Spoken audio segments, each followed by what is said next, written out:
Hello, everyone. I'm ZHAO Chuang. Today, we are going to draw a hind limb of Cyanoplasaurus. We choose and draw one rear foot of Cyanoplasaurus to show what transitional species that evolved from bipedal walking to swimming look like. Its hind limbs have not been found at all, but many quadrupedal footprints have been found in similar formations, some of which are suspected to belong to this spinosaurid. When walking on all fours, its last toe, the innermost big toe, might lightly touch the ground.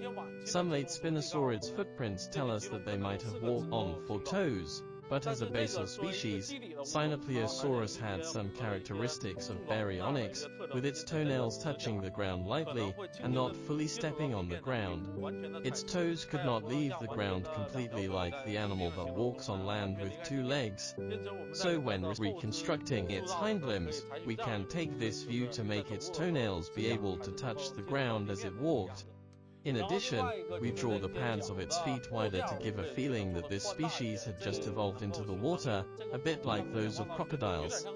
Draw simply webs between its toes, but the webs were not as large as those of Spinosaurus. According to the footprints left by many spinosaurids, we found that their webbed feet were not very obvious, so we draw an enlarged area here. Now, let's start to draw the hind limb of Cyanoplasaurus.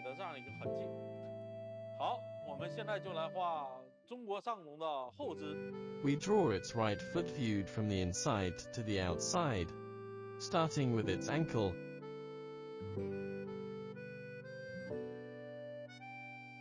Here was the ankle, followed by its very short sole.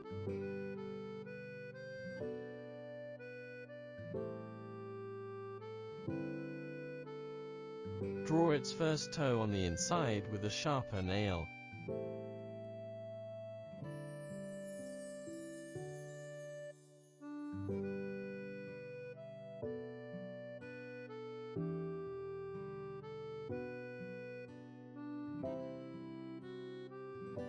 On the base of the toenail, we can draw some larger scales.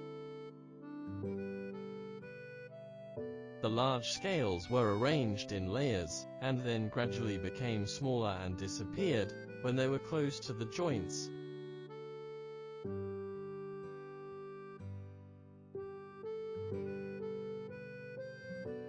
The first toe had only 1 phalange, so its claw could not bend, and it could only bend at the base. Then we draw the blood groove on the side of the claw and move on to the other 3 toes.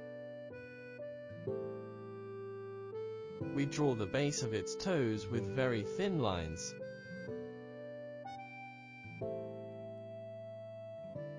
Among the 3 toes, had their roots a little upward, and the root of the middle one was a little lower. Their lengths were different. Let's start from the middle one. Drawing its dorsal side first, then the toenail, which was flat at the end.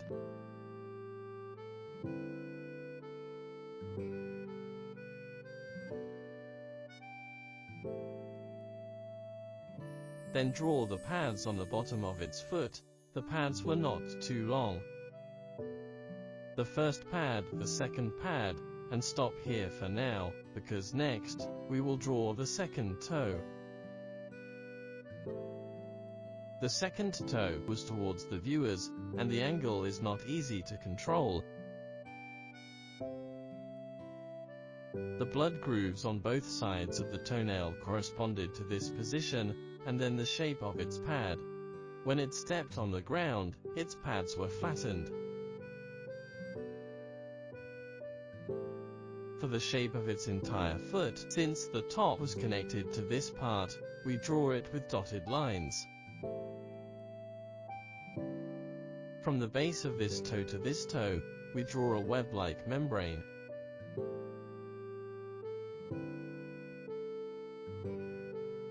Although its feet did not have very developed webs, we can draw a relatively short one. The third toe was shorter,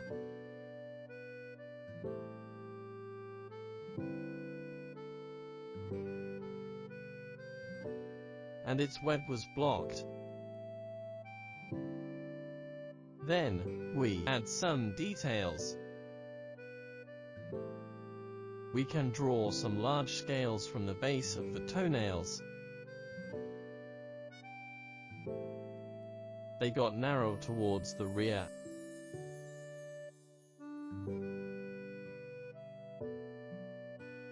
And stopped here. These also got narrower. The same went for the first one.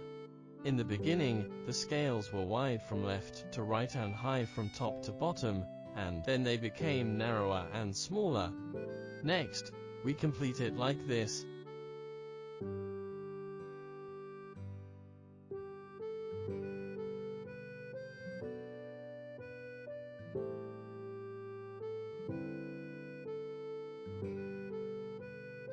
And add a pad here.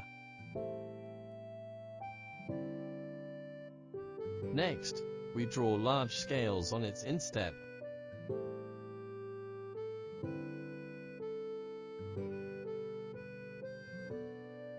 The scales at the beginning were short, the middle ones became very long, and the ones at the base were very smaller and shorter. Finally, draw it pointing to one of its toes, like today's ostriches.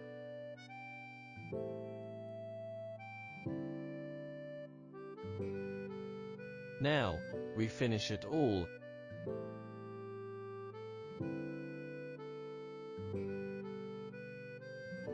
And the other side as well.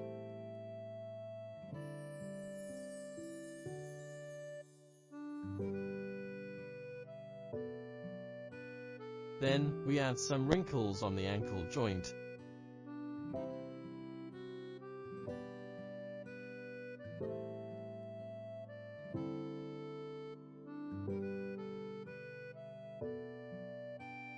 Outline the muscles. Add some fine wrinkles on the webs, show the shape of the pads.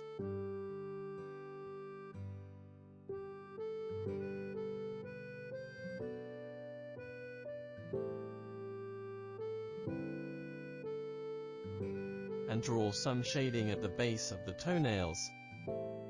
Good, like this, we've finished drawing the hind limb of Cyanoplasaurus.